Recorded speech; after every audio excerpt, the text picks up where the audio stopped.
Hey, what's up, people? Welcome back to the channel. I think it's time for another leather project. So in this episode, I'm going to make a sheath for the combat kukri that was featured in a previous video.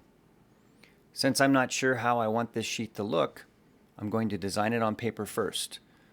I went through several iterations of the patterns before I landed on something I liked. So sit back and chill. Let's see how it turns out.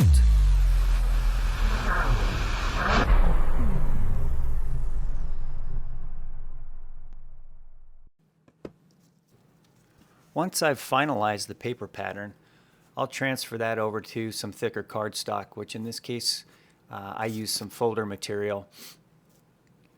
It just makes it a little bit more rigid so that your pen doesn't slip when you're tracing it over onto your leather.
Here I'm using a camouflage stamping tool. The reason for this is it separates your two border lines, one for the stitching and the other one for the main inner part of the sheath. It just kind of makes it a separation, adds a little bit of decoration, and cleans up any mistakes that you made cutting those lines out, either with the swivel tool or any other type of tool that you use to draw those lines. Once my borders are established, I'll use pricking irons to mark out the stitch spacing all the way around the leather.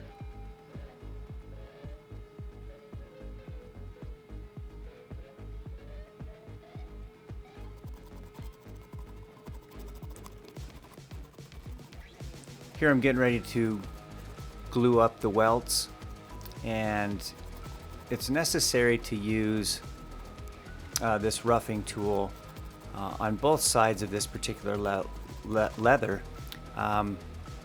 The top side, definitely, because it's so smooth, you want to rough that up so it gives the contact cement something to grab onto and adhere to. Once you have the cement applied to your leather, let it set up for 10 minutes until it dries and becomes tacky.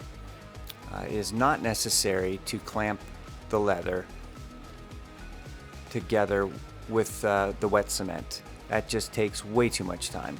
Just let it sit for 10 minutes, and then once you put the two pieces together, it will instantly adhere to each other. And then you just finish it off with a hammer, and you're good to go.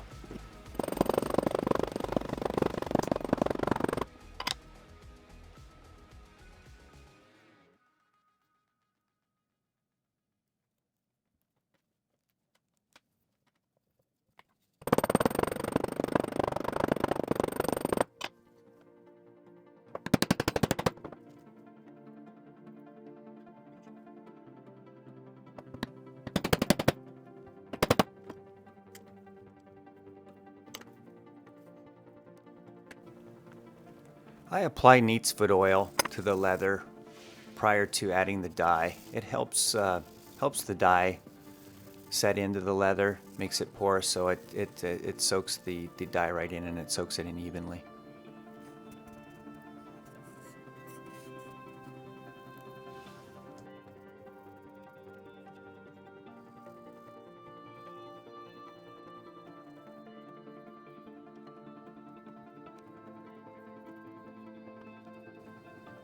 Sorry folks, I forgot to turn on the camera when I was stitching on the belt loop, but here's the two finished pieces.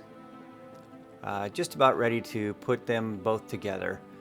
Just one process left, and that's to apply some antique finish around the edges, and then we'll be ready to glue it up.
All right, everyone, that's going to do it for this particular episode.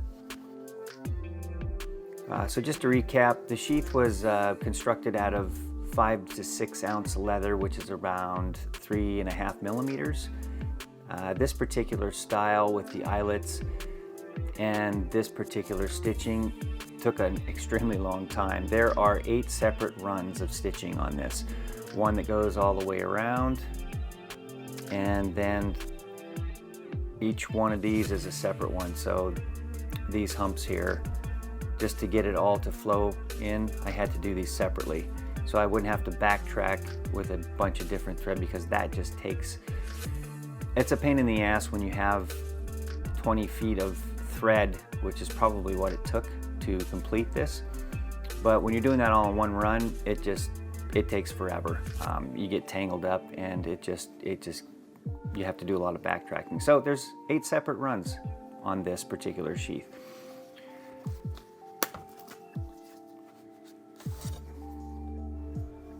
Comes in and out real nice.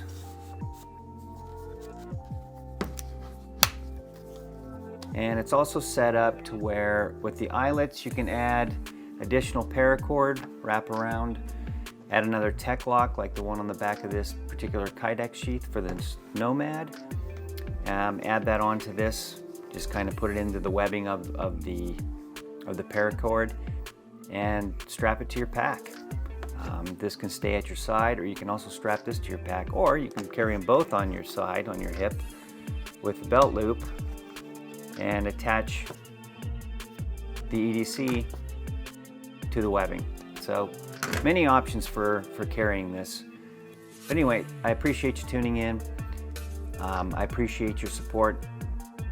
Please remember to like and subscribe. And until the next time, everybody stay cool. God bless you and have a great day.